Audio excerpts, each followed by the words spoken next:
후에 노아가 350년을 살았고 그의 나이가 950세가 되어 죽었더라. 아멘.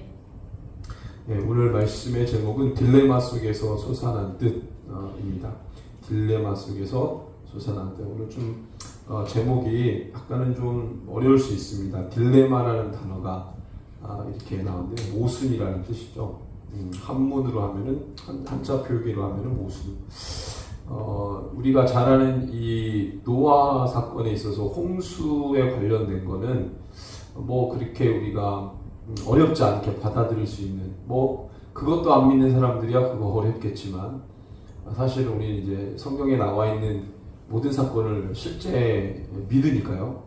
그래서 노아 홍수 사건을 우리는 뭐 전혀 의심 없이 받아들이는. 혹시 이 중에 노아 홍수 사건에 대해서 의심하는 사람 있나요? 그 사건 자체에 대해서? 전 지구가 홍수가 났다, 심판을 받았다, 8명만 살아남았다. 이거 사실은 이성적인 생각을 가지고는 이거를 받아들이기는 어렵죠. 지금의 우리 어떤 지적 수준을 가지고는 참 받아들이기 어려운 이야기예요. 그래서 사실은 사실이지만, 사건적으로는 사실인데 받아들이는 데에는 굉장히 많은 믿음이 필요합니다. 신념이 필요하다는 얘기죠. 그러니까 사건을 사건대로 그냥 받아들이는 수준을 넘어서서 실제로 일어난 사건이지만 그것을 규명하고 증거될 만한, 우리는 지금 과학 문명의 발달한 시대 속에 살고 있으니까 과학이라는 게 뭐예요? 모든 게 증명돼야 되잖아요. 그러니까 노아 홍수 사건이 증명돼야 우리는 믿잖아요. 모든 현상 우리는 증명돼야 믿는 그런 지식체계 안에서 학습받았기 때문에 그게 안 되면 우리는 믿지 않으니까. 그래서 사실은 노아 홍수 사건은 실제 일어난 사건이지만 그런 이유 때문에 그걸 받아들이는 데 있어서 가장 중요한 믿음이 필요합니다. 그래서 지금은 성경 안에 있는 모든 내용들이 사실 따지고 들어가 보면 증명이 다 되지만 지금 시대가 요구하는 방법대로 증명이 안 되니 받아들이기 어렵죠. 그렇지만 모든 게 사실이고 우리는 그런 방식이 아니라 신념, 믿음이라는 방식으로 받아들입니다. 노아 홍수 사건은 실제로 일어난 사건이죠. 근데 사실은 이제 그 사건 이후에 사실은 모든 세계가 심판을 받았는데도 불구하고 지금은 여전히 죄악 가운데 있잖아요. 그러니까 뭐예요? 가인의 죄의 흐름이 그 후대 라멕 때 내려와서 7대 후손 라멕 그러면 노아 아버지 라멕 말고 가인의 후손 라멕 있잖아요. 그 라멕, 그 가인의 계보대로 내려왔던 그 죄의 흐름이 노아 홍수 사건으로 다 끝났다, 심판됐다. 그럼 그 이후로는 죄가 증식되지 말아야 되는데 이상하게 큰 대가를 치렀는데도 불구하고 여전히 세상은 죄의 역사 가운데 또한 있다. 그 시작점에 있는 사건이 바로 오늘 본문이에요. 그러니까 사실은 아담과 하와가 범죄를 하고 불순종하고 난 다음에 하나님은 엄청난 대가를 지불하시고 다시 한번 세계를 정화하시잖아요. 그리고 전 지구에 8명만 살아남게 하셔서 그 수많은 인구, 오늘도 제가 이제 말씀 준비하다가 고대 역사 관련된 그 경희대 교수님하고 서울대 교수님, 고고학 교수 이런 채널을 제가 보는 게 있어가지고 보는데, 경희대 사학과 고고학 관련 교수, 그다음에 한 분은 이제 명예교수인데 서울대 고고학 관련한 교수, 이분들 얘기하는 거 들어보면 약간 성경의 역사, 창세기, 기원 이쪽으로 약간 이렇게 얘기하는 것들이 있어요. 그분들이 성경을 가지고 얘기한 건 아니지만 학설이 지금 다 바뀐 게 우리나라만 그걸 받아들이기 너무 웃겨요. 가령 예를 들면 4대 문명, 이거 없어진 지 오래됐답니다. 4대 문명이라는 말 자체는 사학계나 고고학계에서는 이미 폐기된 말이라는 거예요. 학계에서는 쓰지 않는답니다. 그러니까 이런 것들이 우리는 저희 때는 역사하면은 4대 문명 발상 꼭 배웠거든요. 그게 몇 년 전이에요? 30년 전인데 그거 없어진 지가 지금 10몇 년 전이라는 거예요. 우리는 그게 진짜로 알고 믿어도 않는데 지금에는 문명이 하도 많이 발견되니까 4개 문명만 있다고 말하기가 어려운 거예요. 그러니까 역사는 뭐예요? 고고학적으로 뭔가 증명이 되고 발굴이 되고 증거가 나오고 이러면 자꾸 학설이 바뀌어요. 그런 거 볼 때 성경에 있는 이 창세기에 나와 있는 이 내용들이 사실은 우리가 지금 배우는 수준에서, 직접 수준에서 그것이 충족이 돼야 받아들여지고 할 게 아니구나. 왜냐하면 지금 우리가 공부했을 때 이론도 막 바뀌는데, 그렇잖아요. 막 바뀌어요. 뭐 50년 전의 학설이 지금까지 견지되고 있지 않아요. 막 바뀐단 말이에요. 중간에 뭐가 어디서 출토가 되면 바뀌고, 예를 들면 뭐 가야 저 경남 어디에 합천에 인골이 발견됐는데 그 저기 핀란드 인골하고 유전자적으로 동일하다. 이게 충격이잖아요. 이거를 그럼 뭐 어떻게 뭐 이론이 나와야 되고 논문이 나와야 되는데, 아니 그럼 우리가 어디 그쪽에서 온 거냐 우리 인류가. 아니 그 합천에 있는 가야에 있는 가야라고 추측되는 그 유골 인골의 DNA를 분석해 봤더니 핀란드, 아이슬란드 저쪽 사람들하고 유전자가 똑같은 거야. 이게 뭐야? 이런 거 있잖아요. 발견되면 뭔가 바꿔야 돼. 우리 민족의 이동, 북방계인 줄 알았더니 80%가 남방계에서 왔다. 일본도 두 부류의 인류가 있다. 조몬인하고 남방계에서 온 사람. 그 다음에 한반도나 대륙에서 넘어간 우리 삼국, 그죠? 백제, 신라고. 그럼 뭐 우리는, 그 일본은 우리랑 똑같다. 뭐 이런 것도 있잖아요. 발견되면 다 바꿔야 돼요. 그러니까 우리가 학교에서 배웠다고 그게 전부가 아닐 수 있고, 그걸 기준으로 성경을 보고 성경은 미스테리다, 뭐 성경은 날조된 소설이다, 이렇게 말할 수가 없는 거예요.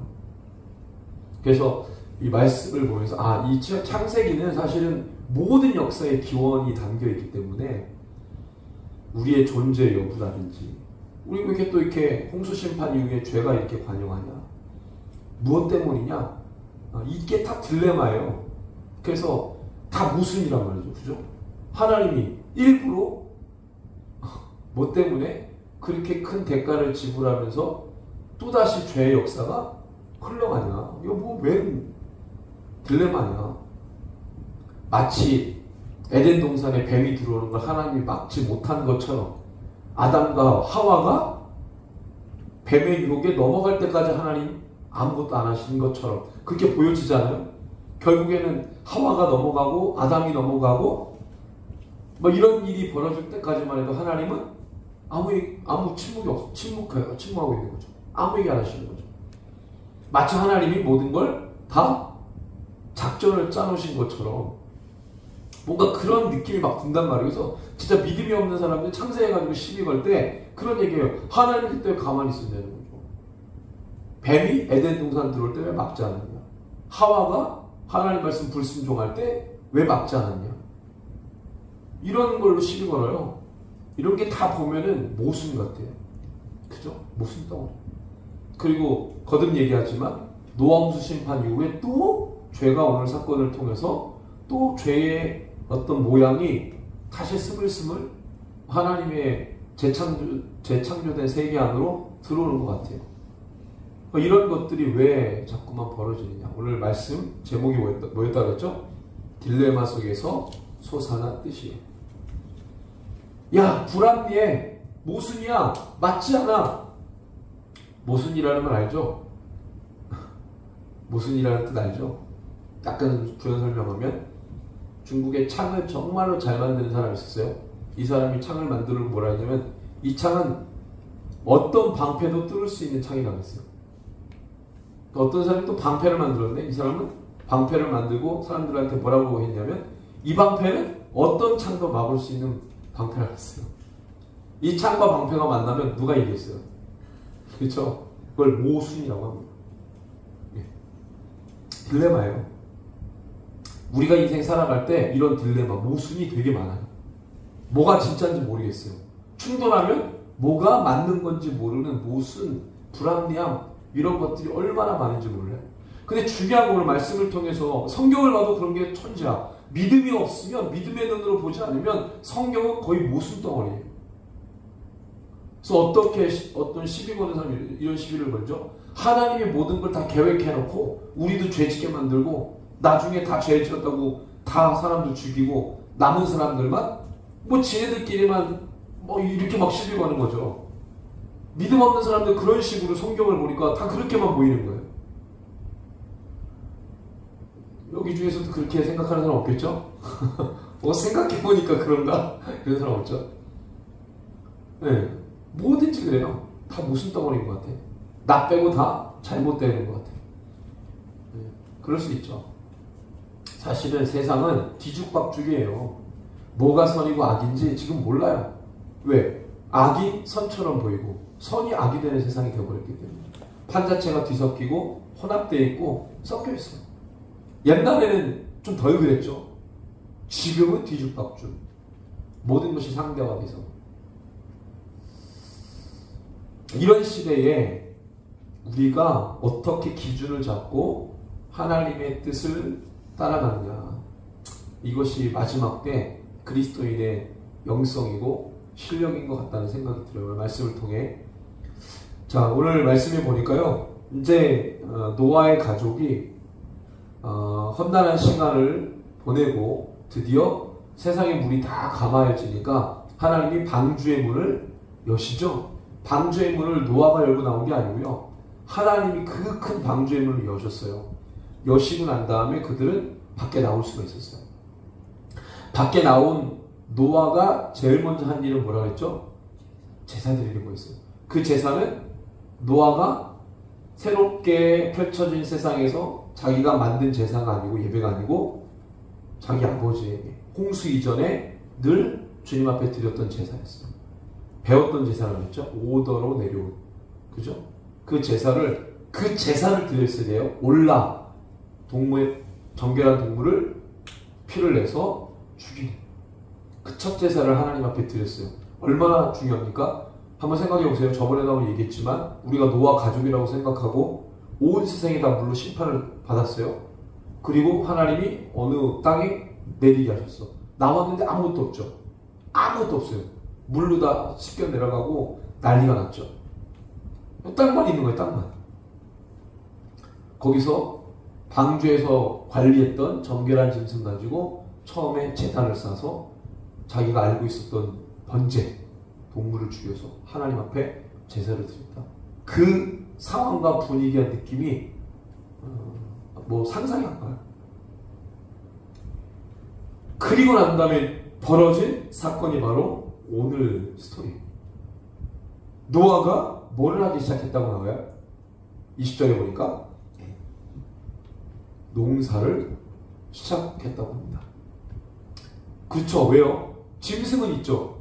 짐승은 있단 말이에요. 그 다음에 이제 뭐만 하면 돼요? 씨를 뿌려야죠. 그죠? 계속 육식만 할 수는 없잖아요.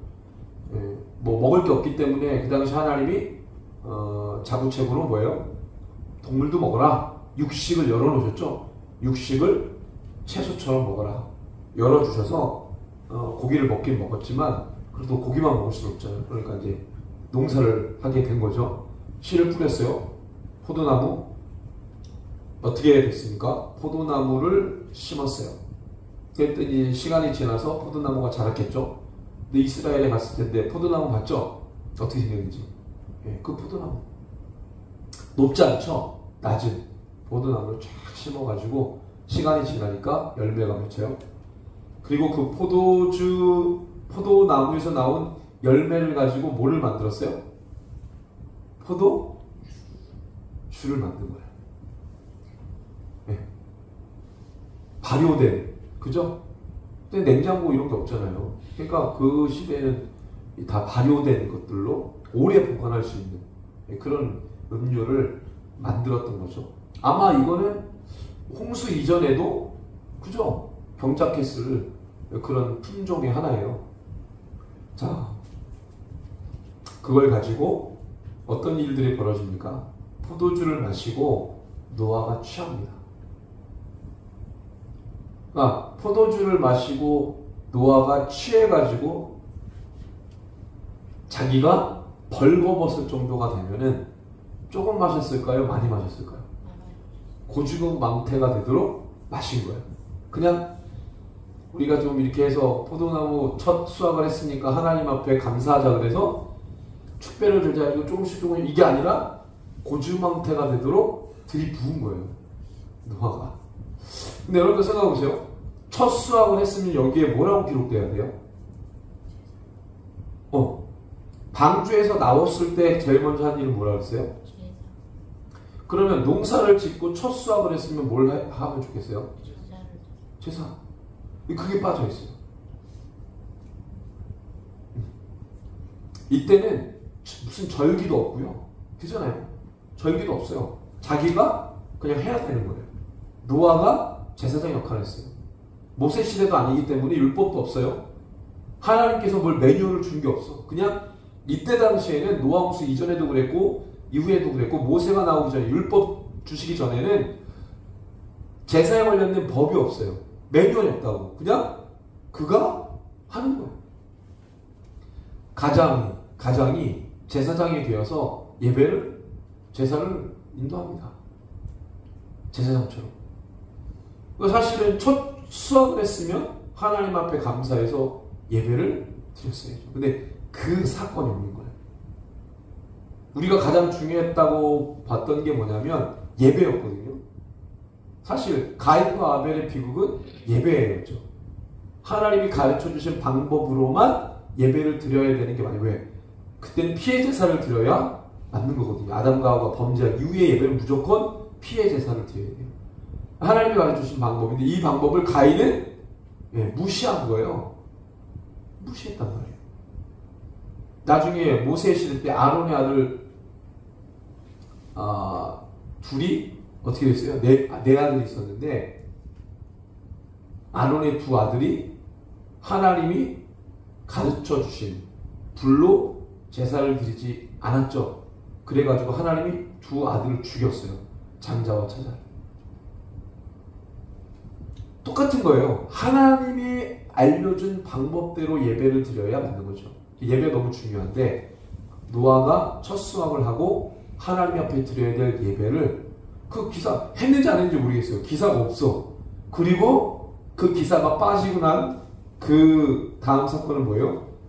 노아가 취해서 벌거벗은 이 사건이 이제 나온 거예요. 이게 사실은 어떻게 해석이 되냐면 이 사건 때문에 그 사람이 노아가 포도주를 마시고 취해서 벌거벗은 채로 그렇게 있었다. 이 사건 하나 때문에 그의 후손들이 저주를 받아요. 그러니까 사실은 노아의 행동이 굉장히 중요했다는 거예요. 예배의 삶이어야 했을 노아의 이 모습이 그게 빠져버리니까 어떻게 돼요? 포도주를 심은 그 열매에서 나온 것 가지고 취해서 벌거벗은 그 모습들. 그리고 그 다음에 벌어지는 사건이 뭐예요? 22절에 보니까 가나안이라고 하는 이름이 등장해요. 가나안. 보통은 이렇게 되죠. 함이 노아의 아들이 셈, 함이 아벳이죠. 그럼 가나안은 누구의 아들일까요? 함의 아들이죠. 그럼 가나안에게 묻습니다. 너는 누구냐? 그럼 가나안이 뭐라고 대답해야 돼요? 저는 함의 아들 가나안입니다. 이게 맞죠? 여기 반대로 되어 있어요. 함을 소개하는데 그 앞에 아들 이름을 붙여요. 뭐라 그래요? 가나안의 아버지 함이 되어 있어요. 그러면 이 방식은, 이 기술 방식은 목적이 있는 거죠. 특수 목적이 있는 거예요. 누구를 부각시키고 싶은 거예요, 여기서는? 함이 아니고 가나안이에요. 그러면 함이 아니고 왜 가나안일까요? 그리고 실제적으로 저주는 함이 받지 않고 가나안이 받아요. 왜? 함이 아버지의 벗은 몸을 자기 아들 셈처럼, 아버지 형 셈처럼 덮어주고 그 아버지의 허물을 덮어주는 게 아니라 그 아버지의 허물을 들춰내죠.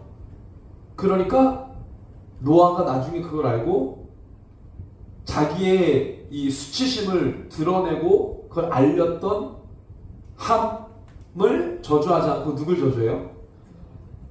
가나안을 저주해요. 그 함의 아들이 가나안. 자기 손자겠죠. 노아의 손자를 저주해요. 이게 이해가 안 되는 거예요.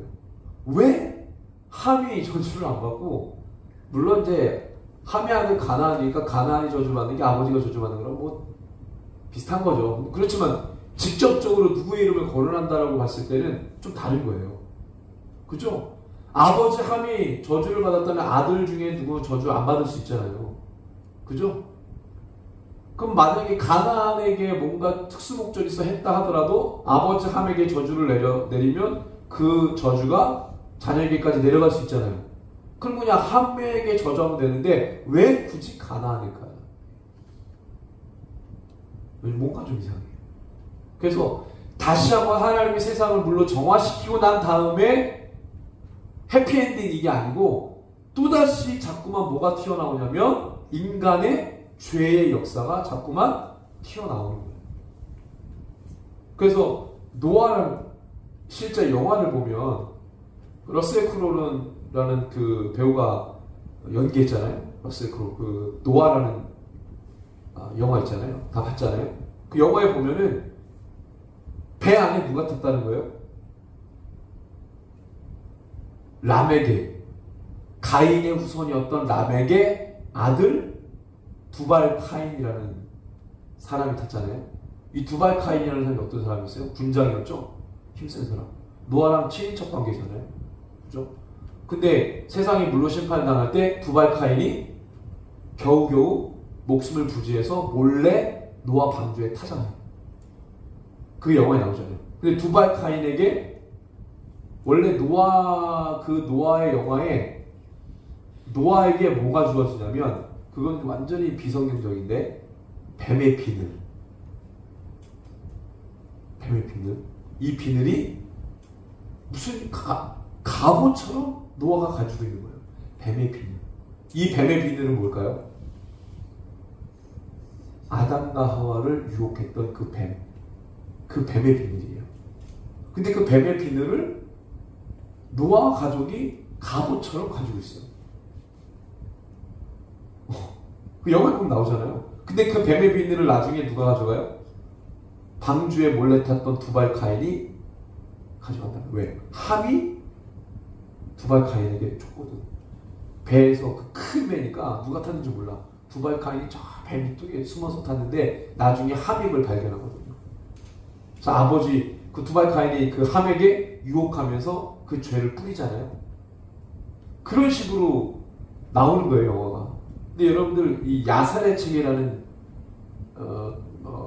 외경이 있어요. 야살의 체계라는 외경. 지금 다 번역돼서 구글에도 나오는데 책도 있고 그 야살의 책에 보면요 굉장히 재밌게 나와요. 영화에서는 뱀 비늘인데 그 야살의 책은 히브리인들의 구전되어 내어진 역사를 이제 글로 엮어가지고 만든 외경이거든요. 거기 창세기에 보면은 그 야살의 책 창세기에 보면 이렇게 나와요. 뱀의 허물이 아니고 하나님이 아담과 하와에게 가죽옷을 지어 입혔잖아요. 가죽옷이 나와요. 아담과 하와에게 준 가죽옷. 이 가죽옷이 아담과 하와 계보, 그러니까 가인이 아벨을 쳐 죽였으니까 가인은 아니고 셋, 아벨 대신에 셋을 줬잖아요. 셋의 계보를 통해서 이 아담과 하와에게 준 하나님 직접 입혀주신 가죽옷이 갑옷처럼 내려와요. 그 야살의 책에 보면 나와요. 그 가죽옷이 누구에게 가냐면 노아에게 와요. 그 이 가죽옷을 입으면 엄청난 힘이 생깁니다. 엄청난 힘이 생겨요. 아무도 안 입어. 가죽만 있어요. 나중에 그 옷을 누가 입냐면 니므롯이 탈취해요. 그래서 그 가죽옷을 입고 니므롯이 초인이 됩니다. 그게 야살의 책에 나와요. 그거를 아마도 헐리우드이 그 소재를 가져다가 뱀 비늘을 바꾼 것 같아요. 어쨌든 그런 식으로 나와요. 근데 이 성경에서는 함이 아니고 누구를 지목해요 자꾸? 가나안입니다. 그럼 왜 가나안일까요? 가나안은 함이 아버지의 수치를 드러냈는데 그거를 셈은 가려줬지만 함은 드러냈잖아요. 그러면 어떻게 해요? 함이 저주를 받아야 되는데 왜 그 아들 가나안이 저주를 받냐? 가나안의 아버지 함 이렇게 얘기해요. 자꾸 가나안을 강조하는 거예요. 가나안. 25절에 보세요. 노아가 술을 깨어 그 작은 아들 함이 자기에게 행한 일을 알고 이에 이르되 25절 가나안은 저주를 받아. 함이 아니죠? 가나안이 저주.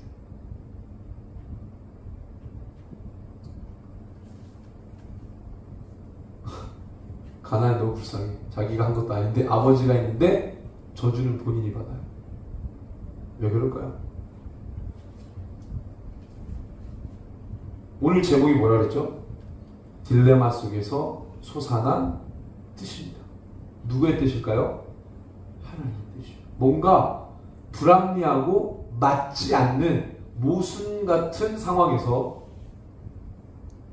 우리가 발견해야 되는 게 있다는 거예요. 그 속에서. 이게 맞냐 안 맞냐 스토리상 이게 맞지 않다 이걸 따지는 게 아니고요. 함이 저주를 받아야 되는데 왜 가나안이냐? 이건 뭐 기술이 잘못된 거 아니냐? 아니면 이게 사본으로 내려올 때 바꿔 쓴 거 아니냐? 뭐 여러 가지 얘기가 있지만 그렇지 않아요. 가나안이 저주를 받은 게 맞습니다. 거기에는 하나님의 분명한 계획과 뜻이 있어요. 여러분들 이 창세기는 누가 썼습니까? 누가 썼다고 우리가 알고 있죠? 모세가 썼죠. 창세기, 출애굽기, 레위기, 민수기, 신명기, 토라라고 불리우는 5가지의 이 책은요 모세가 썼어요. 그죠? 그러면 시점 자체가 어디로 가야 돼요? 무슨 시대로 가야 돼요? 출애굽 시대로 가야 되죠. 창세기를 쓸 때 당시의 현재 시점은 출애굽 시대입니다. 자, 하나님이 모세에게 뭐라고 명령하셨어요? 너는 내 백성을 이끌어내서 어디로 가라? 가나안으로 가라 그랬어요. 모세는 가나안이라는 땅에 대해서 알고 있었을까요? 알고 있었죠. 왜 알고 있었죠?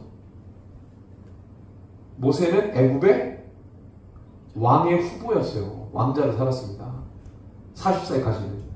그래서 혹자는 모세가 애굽에서 왕자로 살았기 때문에 모든 전쟁에 다 나갑니다. 자기 어머니의 총애를 받았죠. 그럼 주변국들에 대해서 알까요 모를까요? 당연히 알죠. 그때 당시 애굽은 굉장히 강성할 때고 그의 통치력과 지배력과 영향력이 어디까지였냐면 가나안까지였어요. 아프리카 북부 지역을 다스렸고요. 시나이 반도 전부 다 애굽 땅이었어요.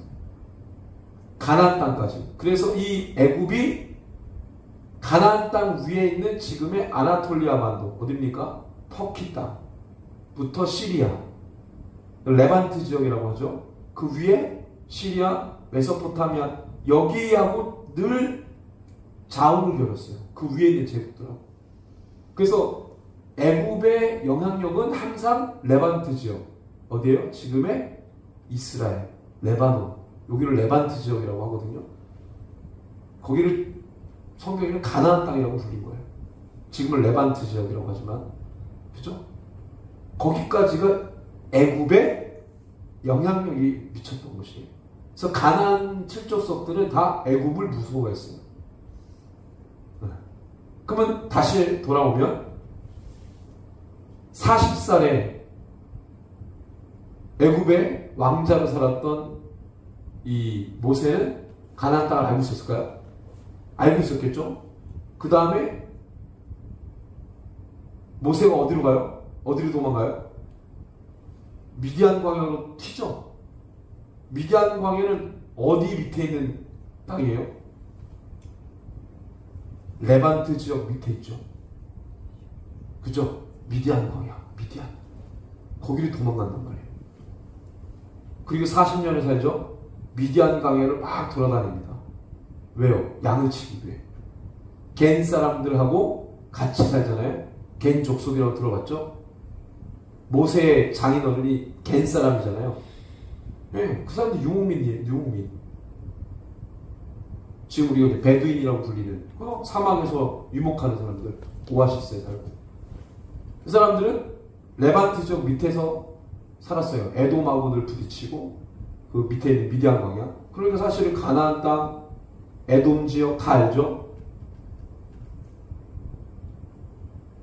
하나님이 모세를 불렀을 때는요, 모세는 물론 40년 동안 애굽의 왕자로 살았고 또 40년을 광야에서 살았다 하더라도 저도 아직요 20년 전, 30년 전 일을 기억하는데 아무리 40년이 지났어도 그때 들었던 가나안 땅 이거 모를 리가 없어요.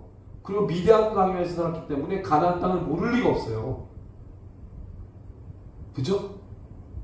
하나님이 그런 모세에게 80세에 불러서 내 백성을 애굽에서 끌어내라. 그리고 끌어냈죠. 홍해 건넜죠. 그리고 어디로 갑니까? 신광야로 가죠. 신광야로 가니까 뭐가 있어요? 시내산이 있죠. 거기서 1년 동안 있었죠. 그 시내산 앞에서 우리 성훈이가 간 그 땅이잖아요. 그 땅. 거기에서 몇 년 살았어요? 이스라엘 백성들이 1년 동안 하나님이 다시 떠나라고 할 때까지 거기서 제사 배우고 예배 배우고 하나님을 어떻게 섬기는지 배우고 그리고 모세는 거기서 뭘 써요? 모세 오경을 씁니다. 거기서. 그러니까 모세 오경을 쓸 때 창세기 부분 들어가면 하나님이 모세에게 이걸 다 보여주신 거예요. 이 모든 창세 역사를. 그걸 모세는 썼겠죠. 기록에 남긴 거예요.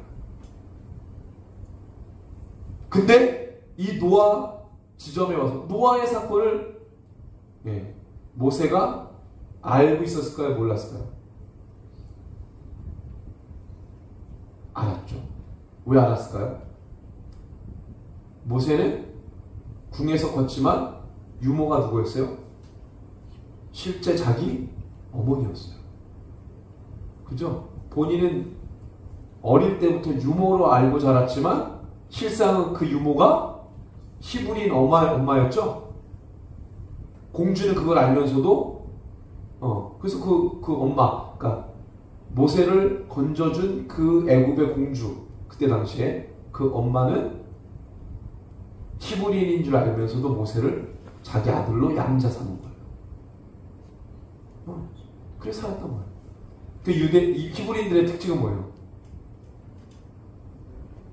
엄청나게 이스라엘 히브리인들의 역사를 구전으로 계속 가르칩니다. 노래로 가르치고 이야기해주고 너는 누구다라는 정체성을 항상 그 아이덴티티를 계속 얘기해줘요. 너는 히브리인이다. 그러니까 모세가 나중에 사람 죽일 때 왜 죽여요?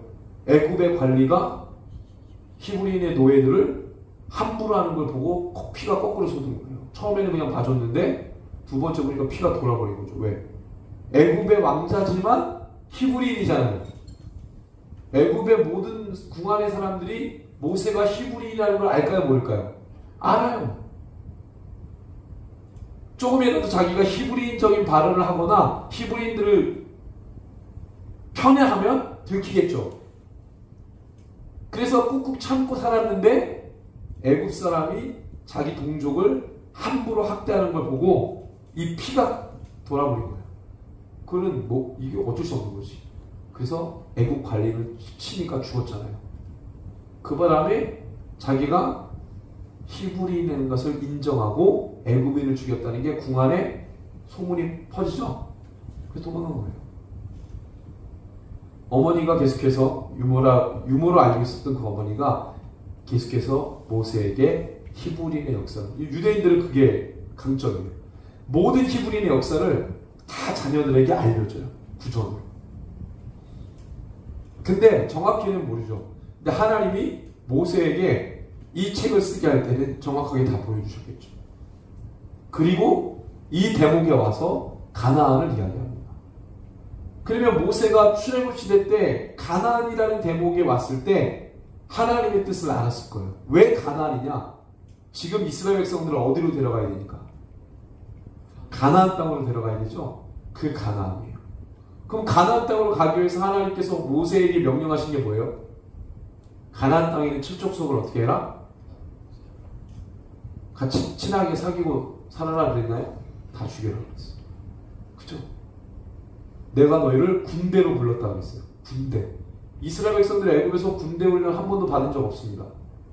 애굽은 그때 당시 애굽이 군대를 만들 때는요 노예들을 군대로 편입시키지 않아요. 왜? 전쟁하다가 반란 일으킬 수 있으니까.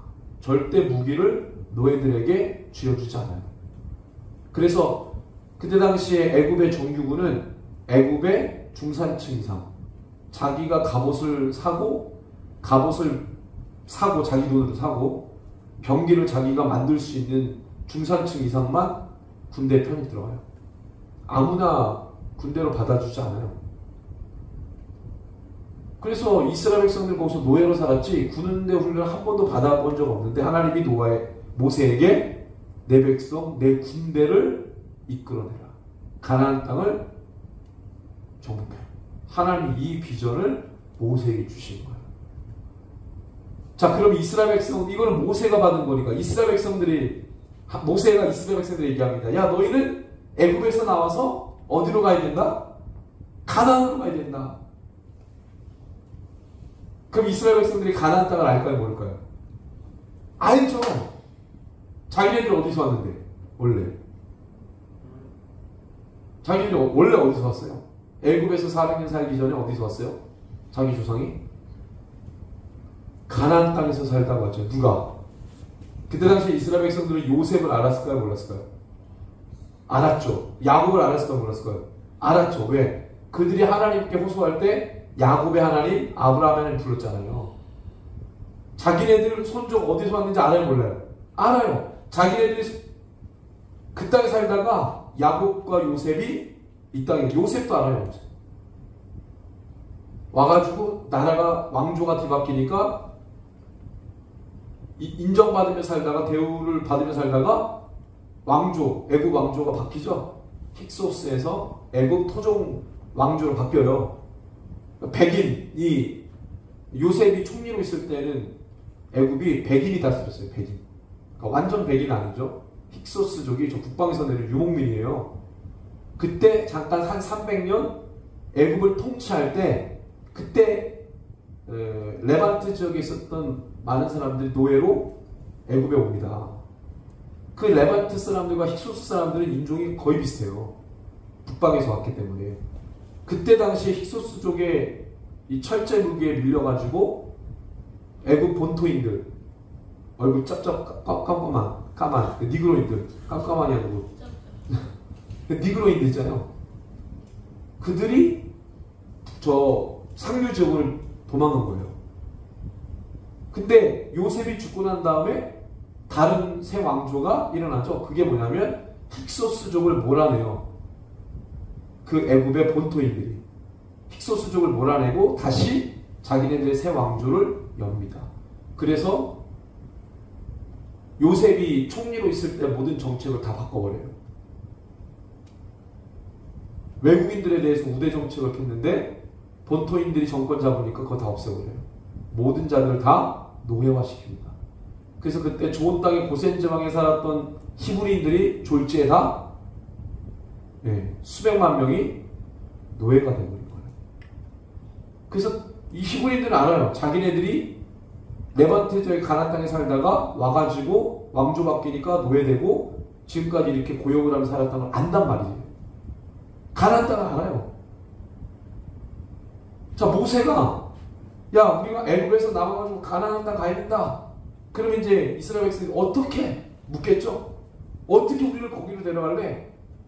우리가 애굽하고 어떻게 싸워서 이길 수가 없는데 가나안 땅에 들어가도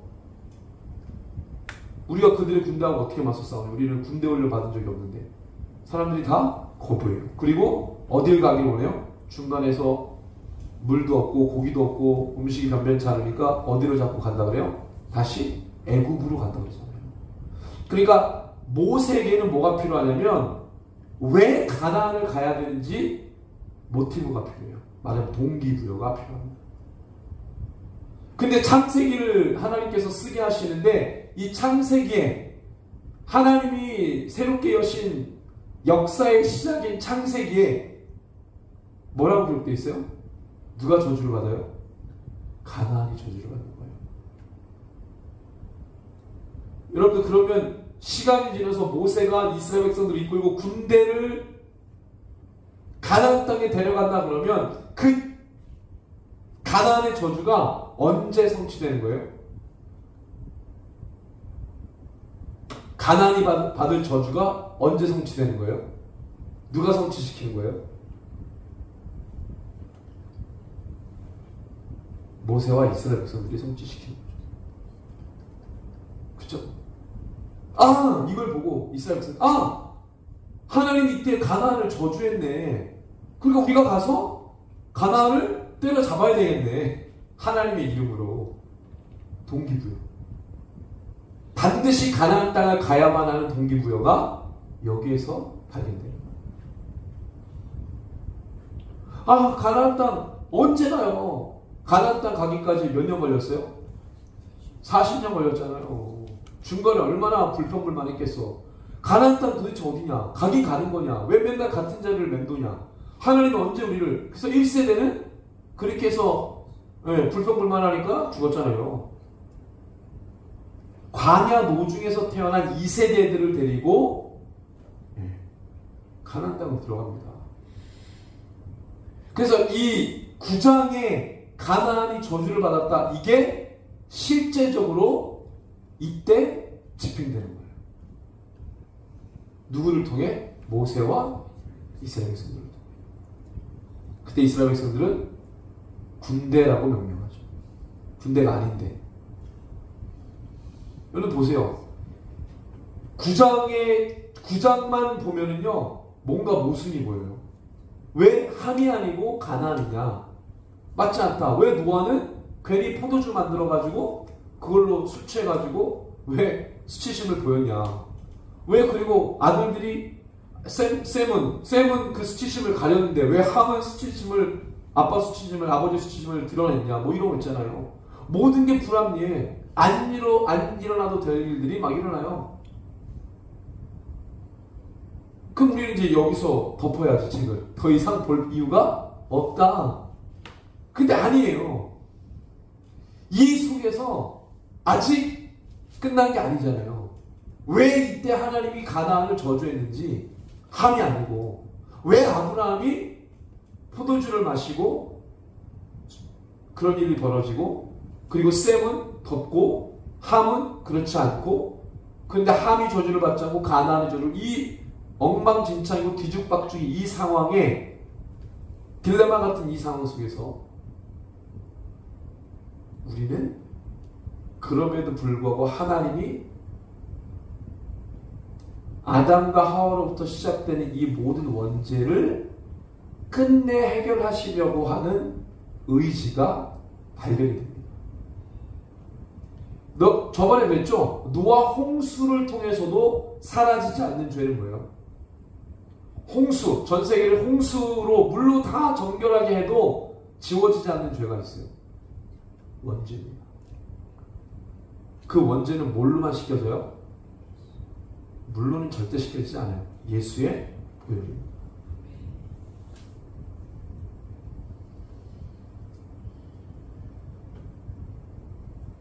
그래서 여러분, 이 세상이 뒤죽박죽이고 모순인 것 같죠? 불합리함이 너무 많은 것 같죠? 네. 아마 주님 오실 때까지 그럴 거예요. 주님 오실 때까지. 모든 불합리함과 모순은 그때 다 드러납니다. 그때를 위해서 지금 우리가 딜레마 속에서 허우적대는 게 아니고, 딜레마 속에서 불평불만하는 게 아니고, 딜레마 속에서 갈팡질팡할 게 아니라, 그 속에서 하나님의 뜻을 집요하게 발견하고 찾는 게 중요해요.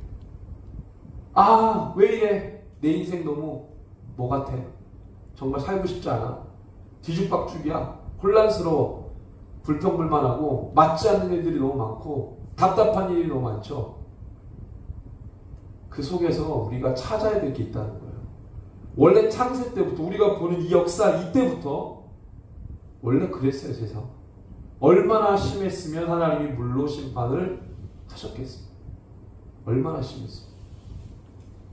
오늘 그 영화, 강의 채널에 보니까 유전자 얘기가 나오더라고요. 유전자. 고고학 역사자들은요, 유전자가 굉장히 익숙하거든요. 유전자가 자꾸 바뀐다. 이딴 음식 변형된 유전자가 변이 종을 만들어서 정상적인 체계 안에서 개체가 나오는 게 아니고 때로는 불규칙적으로 돌연변이 개체가 난다 이거예요. 여러분들 고고학자, 역사학자들도 그런 얘기를 해요. 성경에 보니까 있어. 누구예요? 네피림. 우리는 네피림을 그런 관점에서 보려고 하지 않죠. 잘 모르니까. 근데 그렇잖아요. 오히려 성경을 과학적으로 얼마든지 규명해낼 수 있죠. 아, 실제 역사구나. 우리가 발견을 못하고 발굴을 못해서뿐이지 우리가 노력만 하고 있지만 있다면 불필요한 거 다 걷어내고 정말 우리가 이런 것들을 집요하게 우리가 찾아간다면 얼마든지 증명해낼 수 있어요. 진리를 위해 달려가는 인생, 그것을 지키고 수호하고 전달하고 교육하고 후대에게 알리려고 하는 그런 의지, 그런 어떤 일들에 여기 있는 모든 분들이 목숨을 걸면 좋겠다 생각이 듭니다. 그냥 되는 대로 그냥 사는 게 아니고 그런 대로 사는 인생 되지 말고 뭔가 진리를 발견하고 전달하고 가르치는 그런 우리가 인생을 살아야 되지 않겠나 그런 생각을 합니다. 오늘 말씀의 제목 딜레마 속에서 솟아난 뜻, 그것은 바로 하나님께서 궁극적으로 말씀 속에서 우리에게 가르쳐 주신 주님의 일입니다. 우리가 그것이 무엇인지 압니다. 주님 다시 오시는 그날 우리는 그것을 분명하게 보게 될 겁니다. 그러기까지는 세상은 정말 엉망진창이 될 거고요. 앞으로 더 심할 겁니다. 우리 영화 아틀라스라는 영화 봤잖아요. 영화는 되게 재밌게 잘 꾸몄는데 만들었는데 거기서 가장 중요한 핵심은 딱 하나예요. 뉴럴링크입니다. AI와 사람을 계속 결합시켜야 안정된 사회를 만들 수 있다. 안정된 하나의 인간의 삶을 살 수 있다. 계속 이거 강조하거든요. 그래서 상호 간에 상호 그걸 할 수 있는 단어가 생각이 안 나네. 인간이 AI에게 명령만 내리고 하는 게 아니라 AI는 수행만 하는 게 아니라 AI도 인간에게 진짜 상호 호환이 되도록. 엄청나게 무서운 거예요. 그래서 AI가 사람에게 주문할 수 있고 AI가 원하면 사람에게 뭔가를 명령할 수 있어요.